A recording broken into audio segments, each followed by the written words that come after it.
Okay, you guys get to hear from me twice today. So yeah, like Donna said, I'm going to kind of transition the talks now from locations to activities.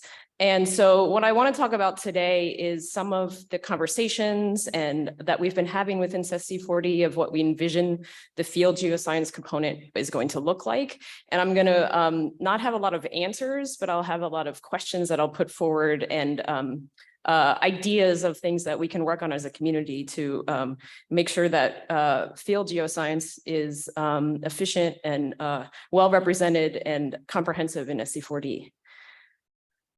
Okay, so I think you've probably realized by now that in order for SZ4D to be successful, we're going to need to have a field geoscience campaign that brings together a lot of scientists from a lot of different subdisciplines. So I showed this, the cartoon on the right in my previous talk, and I talked about how we need to bring together geomorphologists, volcanologists, geophysicists, all different types of people, and with all different types of data. So that's an LNS example, but there are also examples from FEC where you really need to combine petrophysics, rheology, fluid rock interaction. And so doing this kind of collaborative science means that we, as SZ4D, we've been realizing we have to re-envision how field geoscience is going to be carried out with such a large body of people working on these problems and a large body of data.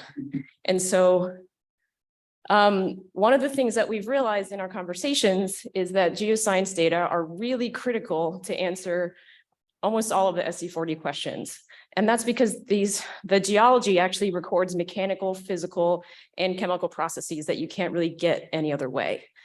We've realized that we need lots of data. So we're envisioning large quantities of data, which means that we have to collect those data, we have to analyze them, we have to synthesize them from different subdisciplines, and we have to make them available to the rest of the community. How do we do that? We also realize we have to integrate. And so we have to integrate the coordination of people that are potentially collecting the data and what types of data they're going to be collected. And we need to integrate the data itself. And so because these are challenges that we have as a community and we don't have all the answers, we've been working together since the beginning of SZ4D to kind of try to define what it would mean to have a field geoscience plan as part of SZ4D, and it's actually written into the SZ4D structure. So we've been calling it different things. We've been calling it field deployments, but as it's written now, the field deployments component of this envisioned organization is on parity with the instrument arrays. It's on parity with the modeling and with the lab networks. And what we're trying to do is to figure out what that's going to look like. So what should a large-scale collaborative SZ4D geoscience field array look like? We don't have all the answers yet, but we're starting to get feedback from the community. We're starting to have these conversations within SZ4D from the beginning. So we've been talking about it at all hands meetings internal to the SZ4D RCN. We've been talking about it in all of our working group meetings, and there have been several kind of ad hoc subcommittee meetings talking about making sure that, for example, that we can have analog sites that we can study of actual exhumed megathrust rocks at the surface nowadays. So we've also been gathering community feedback. There were 3 events that have happened in the past year or 2. The first was a Geology and Experiments virtual town hall back when we were all still in front of our Zoom screens. Over fall and summer 2022, there's been a lot of conversations internally about what is a geoscience field array going to look like? And most recently, there was what they called a field deployment in-person workshop before GSA. And so what I want to do next is just kind of outline some of the priorities that have been identified by all those conversations and talk about the questions that we need to answer in order to realize this vision going forward. Okay, so as part of these conversations, we realized that we need infrastructure. We need human and physical infrastructure. We need human infrastructure to support travel logistics, to support field safety and equipment shipping. We need to be able to coordinate PI research from the beginning to the end. And we need to also make sure that we have onboarding mechanisms to support inclusive research practices. so that we're just not having the same people doing the science and that we're getting all voices heard. We need physical infrastructure. One of the big infrastructure that we've talked about is a field station, potentially on site in any of these locations, which would have lodging, some research equipment on hand, a place to meet, a meeting space, and potentially vehicles. We also need physical infrastructure to support sample shipping, storage, archives, dissemination, something like a sample repository. So we have these ideas, but we need to actually put these into action and figure out how are we going to get our community together to buy into this idea.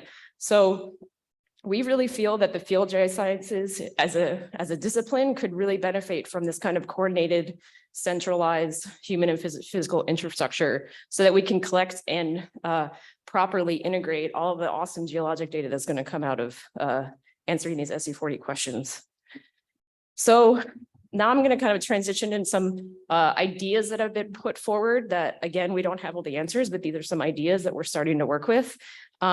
We've talked about the idea of a community field site. So it could be something like the Critical Zone Observatory. That's kind of what, the Chile Observatory is going to be in the end.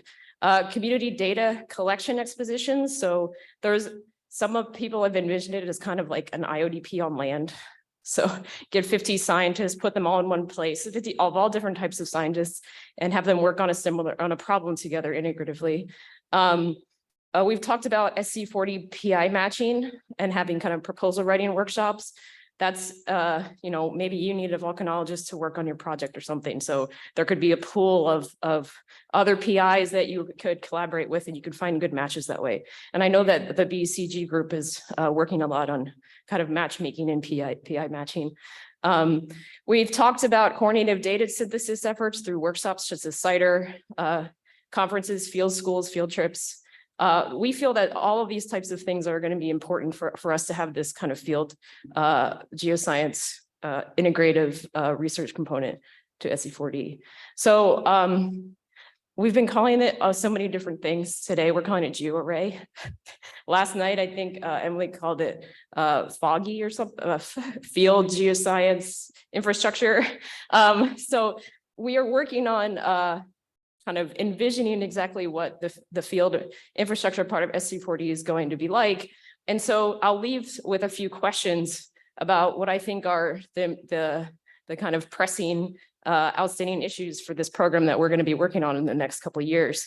The first is, what are the best strategies to kind of implement large scale collaborative geological research? How can the geologic activities that we undertake be best integrated with the modeling and laboratory instrument and geophysical activities? And what are the best practices to make sure that this is done in an inclusive way with ample access for new scientists to be on board and to make sure that you're not really just working in special interest regions? And the last is, what is the ideal balance between community level research versus PI level research? And I'll end there.